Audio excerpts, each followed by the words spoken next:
A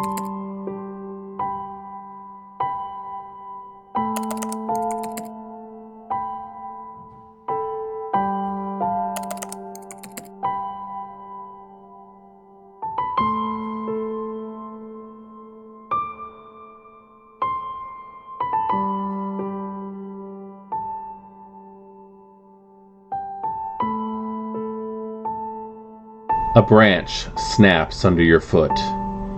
Out of a dense forest, tombstones and sepulchres emerge. They line a path dotted with stone crosses and angelic statues. You come to a building with a gated arch. Above the entrance, the phrase, "And love shall never end," reminds visitors that the columbarium, that love never stops loving. On the front steps of the memorial building, a pair of young lovers sit intertwined, bundled against the cool night air of the summer. You crouch low to feel their heat and smell their blood.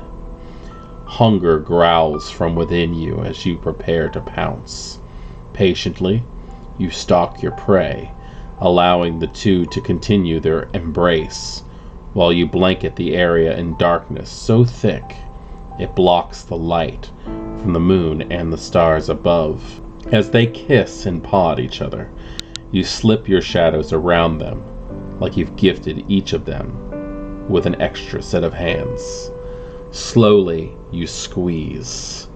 Their heaving breaths become gasps under the strain. Then, violently, you pull them apart from each other. They scream as you lift both high. Their feet scramble against air. Your first cut lacerates the man's throat.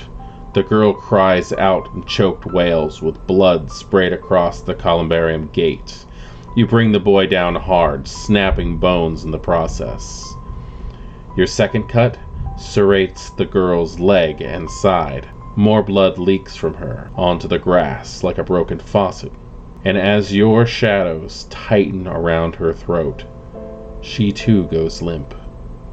You toss her next to her lover before your shadow arm, coated in blood, draws something on the concrete.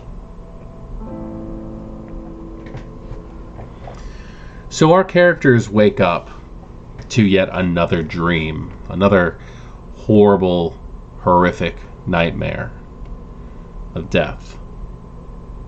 They also, yet again, wake up to their hunger being completely satiated. Nothing in the book states that. That's something that I just felt like throwing in. I thought giving them a psychic connection to it, not just the dreams, but also the feeling like the beast had been sated, added to it. I am Voivode Maquette. Welcome back to my world of darkness, where this is, I believe, episode 4 of the Thicker Than Water recap. My players and I are playing through the scenario given in the Cults of the Blood Gods supplement Styx and Bones. We're on chapter 3, The Price We Pay.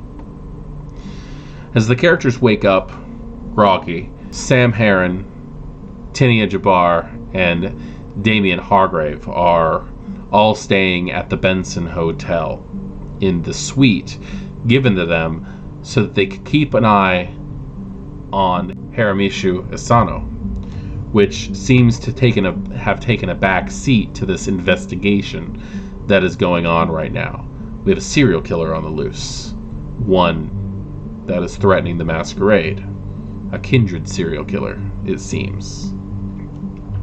But there are also theories running around, possibly arisen, something that hitchhiked on the soul of Constancia when they pulled her from the Tempest and put her into the body of Gunther Hildebrandt, who was staying at this very hotel when they hunted him down and killed him because they needed the body and because the papers they were given state that he was a hunter.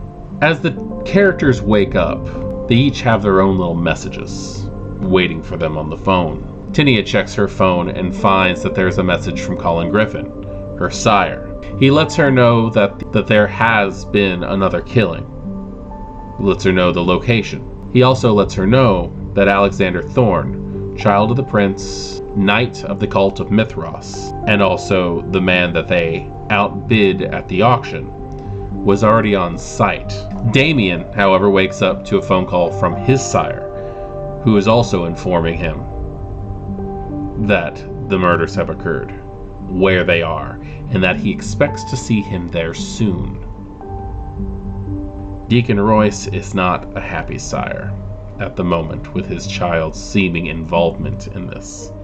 Dawn, on the other hand, who is not staying in the hotel with the others, receives a text message from her Mala, Hesha, who also lets her know where the site is. And she then calls Sam and informs him of the situation at hand as well. As our coterie begins to gather and leave the hotel, Damien's already out the door by the time that Tinia and Sam can get their things together. They're going to go pick up Dawn. Damien's on his way to the cemetery now. Situated in the suburb of Gresham, Oregon, right along the Columbia River, the Northern Cemetery has about 34,000 burial plots and is marked as the largest cemetery in Portland. In addition to the graves, the site houses a chapel, a mortuary, and a 60-year-old columbarium. Arriving on the scene, the characters find several ghouls dressed in casual jeans and t-shirts situated around the building. While they are unfamiliar, they make no effort to bar the characters from entry into the area. Beyond them is the murder scene, complete with 2 fresh corpses, and the symbol of the Hecata, drawn in blood on the concrete in front of the entrance. Standing over the 2 bodies is Alexander Thorne, with his hands shoved into the pockets of his long wool coat. So arriving first to the scene is Deacon Royce, sire of Damien Hargrave. He and Thorne exchange words for a little while. Nothing important is really said here, just more of a warning that Royce's child seems to be getting in a lot of trouble, and that there are chances that the cult of Mithras may be able to help him out with these things. Put in a good word for the prince, as such. Not long after Deacon arrives, however, Damien himself arrives by himself. Thorne politely excuses himself and allows the child and sire to share the information that they have, and for Damien to try to explain to his sire how he is not involved with this masquerade threatening situation. Deacon is not happy because of the message he received from the prince the night before. The prince's reminder of the fact that Damien has only been embraced for a couple of months and is not yet released, so that his crimes are his sire's crimes, is weighing heavily over the elder Lasombra's head. Not long after Damien and his sire get around there, the other car pulls up. Tinia and Sam step out, holding the door open extra long for an obfuscated Dawn to make her way out into the cemetery as well. Seeing the many people in the area, Dawn decided that obfuscate was probably the best idea, instead of just coming right out and being around. Dawn heads directly over to where the bodies are and uses her Auspex power to sense the unseen, to see through the shroud, and notice that there are, in fact, 2 bags wrapped around where the bodies are. The amniotic sacs that the Reapers have to set newborn Ephants, or newly dead Ephants, out of when they arrive on their side of the Shadowlands. Aside from that, Dawn notices many spirits who all seem to be keeping their distance, but curiously watching the group as they go about their investigation. Our time is limited, notes Thorne. We've delayed the authorities, but we must proceed quickly. I've already done my preliminary investigations, and I suggest you do the same. Afterward, we can compare notes. The cemetery doesn't get many visitors, but my men won't be able to hold pedestrians off for long. The coterie runs around and does their little investigation, not really finding much, but they do examine everything that's going on. They're able to see the bodies before they're moved by the authorities, and they don't have to break into anything to actually get the information they can. Deacon Royce, using his shadow sight, is able to pierce through the darkness and is able to find a wallet that had fallen in between a few bricks belonging to the male victim. After a little bit of passing around, he also does find the black pleather purse that belonged to the female victim, which was in a puddle of blood off to the side and buried in leaves. The crime scene is a very interesting setup with the ghouls just wandering around trying to ignore them. Sam at one point starts trying to bum rolling papers off some of the ghouls who don't really understand his question of, you got any papers? Being Ventru ghouls, they're automatically assuming money, but they don't understand why this obvious non-Ventru kindred would be asking them for such things. However, he is able to snag some. I don't really think that's important, but it is an event that occurred, so I'm sharing it. During the investigation of everything that's going on, Damien decides that he's going to use his new gift that he's learned from Martin Luther Black, the Hecata, who has taught him to hone his oblivion into more of a necromantic bend instead of the haphazard powers of the La Sombra. Closing his eyes, allowing the darkness to fill his mind, he opens his eyes and starts smelling something that he did not realize before. A very strong smell of cannabis smoke coming from the young girl's purse. As they start digging through her belongings, they find a guitar pick. As they're investigating the scene, the first of the two is a young male in his 20s with shoulder-length brown hair. In his wallet, which was found by Deacon Royce using his powers, his identification marks him as Finn Lowe, a guitar instructor at Portland University. In addition to several broken limbs, he died from a single claw strike to his throat, which lacerated his carotid artery and trachea. Information from the girl is more difficult to come by, but once they do find the purse, the characters identify her as Hannah Hagen, a 19-year-old student from the same university. She has a deep gouge made by a claw running along her side and into her leg. The attack shattered sections of her rib cage and cut her femoral artery on the inside of her thigh. After a little while of searching, they do hear the phone chirp from Alexander Thorne, who checks his phone and frowns. The police have been called on my employees. We need to go. Come with me. He then says that they need to compare notes and that they should come to a secure place. Thorne has a modest house not far from here that they're able to take their time and actually think about the investigation at. While they're on their way out, however, the ghouls all get into separate vehicles and they scatter in different directions. A couple of them start to drive erratically on the way out, and it's not too long before they can hear sirens chasing down one of the cars. It's a short diversion, but it does work. It gives the characters enough time to get where they're going. Leaving Grisham, Thorne leads them to Bethany, another suburb of Portland, fairly far away from the murder scene, where they arrive at a small estate.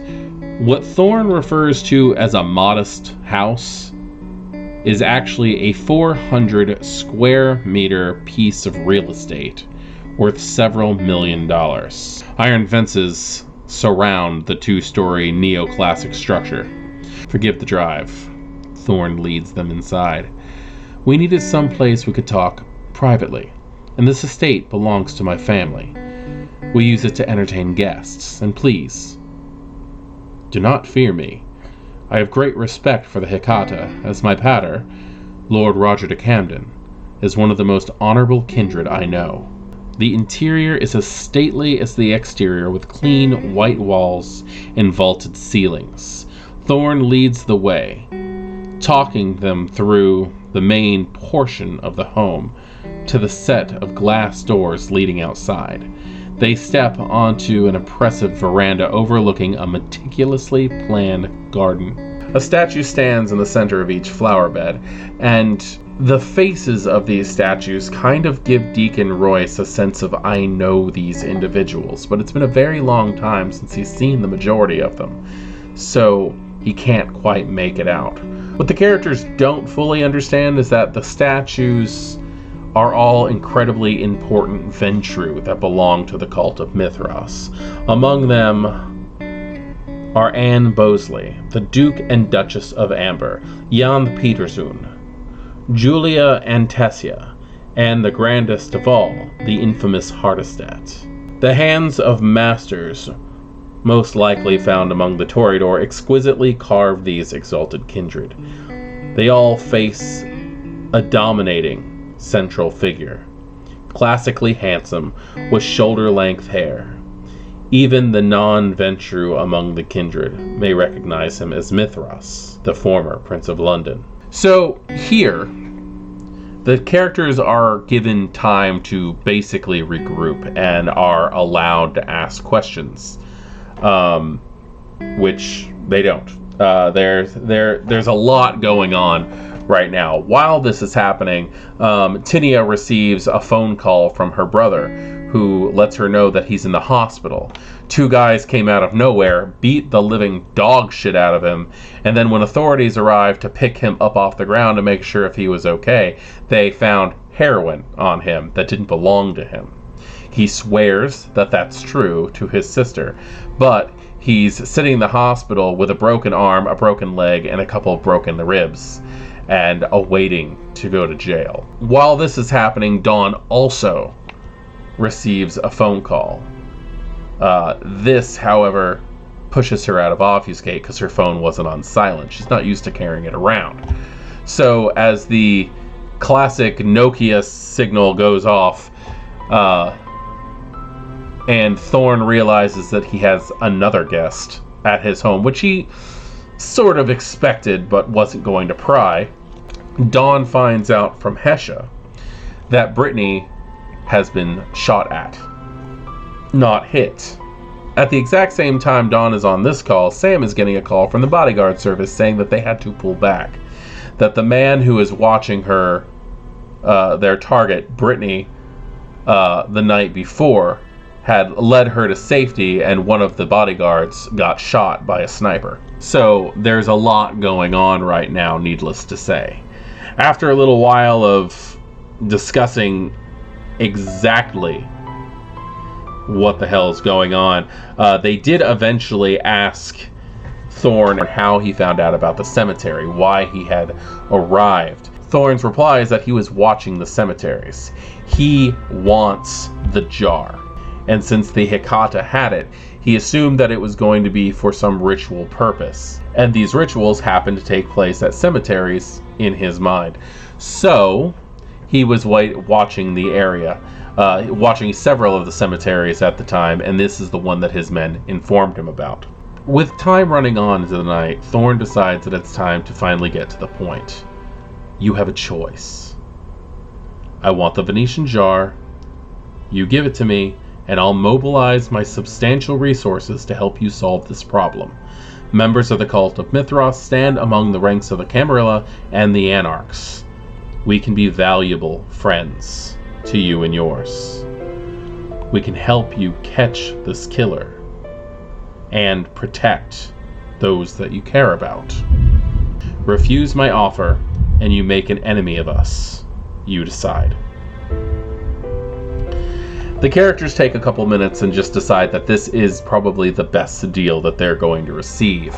But how are they going to get the jar to give to him? They decide that it's time to head over to see the Hecata.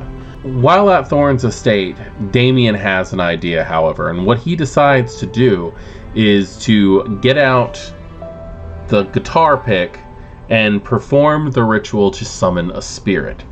When he explains exactly what he's going to be doing to Alexander Thorne, he tells him a place where he can do it. They do the ritual, which summons the ghost of Hannah Hagen.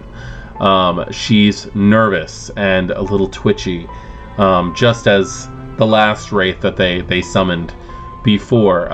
However, talking to her, they are able to find that she didn't see much, but what she did see was this large black mass which wrapped them up in shadows themselves and slashed at them with claws. That's about all they could get from her. She doesn't really... She's a bad witness to her own murder. Let's just put it that way. On leaving Thorne's estate, they decide that they're going to go to the Hecata at this point to try to get permission to get the jar to give to Thorne. But on the way, they're going to make a stop to the last drop. Now, the last drop is it's my version of the last round from Vampire the Masquerade Bloodlines. It's a biker bar where the anarchs gather. It is the typical it's the stereotypical anarch hangout. The sign outside is wood. It's got a noose on it with an empty shot glass upside down, and that indicates the last drop, as in the last drop of the drink, and the last drop as in a short drop and a sudden stop. Hanging. This bar, in my mind, is built on the old Gallows Hill of Portland, Oregon, back in Wild West Justice kind of thing. So when they arrive, they find the bar completely full, but they do find who they're looking for, which is Jonathan Harker. No, there is not an NPC whose actual name is Jonathan Harker who was embraced as a vampire. No, I am not using the character from Dracula as an NPC. Jonathan Harker is a neonate Tremere who chose the name Jonathan Harker to see how many vampires would call him on it. And as of today, only 2 have, one of them being Sam Herron. Jonathan Harker is an Ibsimus Tremere, which are the Anarch Tremere. And when they find him, he's sitting in the back room of this bar with his nose in a book. Stereotypical nerdy Tremere. When they get to him, they ask him if there's anything that he can do to help with this whole situation, which unfortunately he has a little bit of lore and exposition that he can give them concerning wraiths and risen and the way that the Shadowlands political system works, explaining that since the thought of a risen has come out into the open and that wraiths are now discussing this among themselves, legionnaires are now filling the streets looking for this. He explains that risen are illegal. They do not allow those to happen. There's Arcanoi, which are the same thing as disciplines to wraiths, and there's certain ones that are illegal. He gives the example that the Lasombra who are coming over from the Sabbat and joining the Camarilla, it's illegal for them to use their obtenebration or their oblivion under penalty of death. And the same thing goes for wraiths with these specific Arcanoi, which would allow them to come back to this side of the shroud. He also explains to them, but death is not the end for them, and that they can be reshaped into bricks or other items on the other side, and that's how the wraiths continue to build up the Shadowlands from the other side, is that they make everything from each other. So this eerie bit of information goes to the coterie. They get to listen to that for a little while, and after realizing that he is no help, our 2 Lasombra friends, Deacon and Damien, decide that they're just going to leave. They've heard enough information, and they start heading out. So they are going to go over to the Hecata. And while Tinia wants to join them because she does not trust the Camarilla to handle this on their own with the Hecata, Sam and Dawn decide that they're going to stay back because they have things to talk about with Jonathan that they did not want the Camarilla to hear. And at this point, we go into the deeper story of Thicker Than Water and outside of Sticks and Bones. Several months ago, about a year or so, Sam and Dawn had traveled up to the Pittock Mansion, which is a very large mansion on a mountain in the center of town.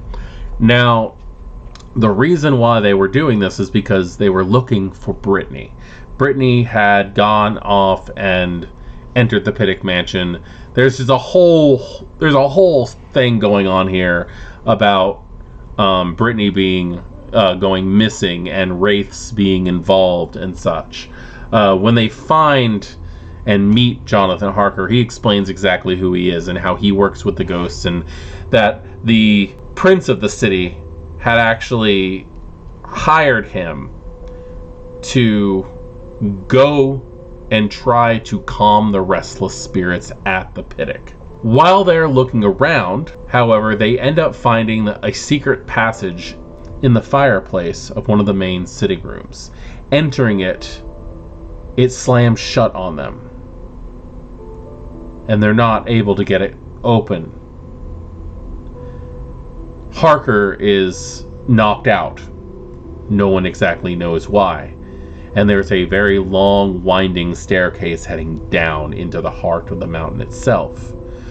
Upon arriving down there, shenanigans ensue, and we'll leave it at that because things get a little bit more detailed, and I want this story to unfold to people over time, and it has nothing to do with exactly what's going on right here. So now they are meeting up with Harker again and explaining the whole situation. This is the first time Tinia has heard this because there has been anger from the Tzimisce, who now lives in the Pittock Mansion in the center of town. He is not Camarilla. He is not Anarch. He is an elder who wants to be left alone. To avoid getting into a fight with a Tzimisce and expecting him to be a flesh crafter and things like that, the prince has decided to allow him to have this his ancestral home, or at least his descendants' home. His family built it. He was related to the Pittocks, who actually built the mansion. This story is going all over the place, and I highly apologize for that. However, this is part of the greater storyline of Thicker Than Water outside of the Sticks and Bones plotline. The reason why this is a big issue is because, for some reason, the elder Tzimisce cannot remember who was in his house. Only that 2 neonates were in his house.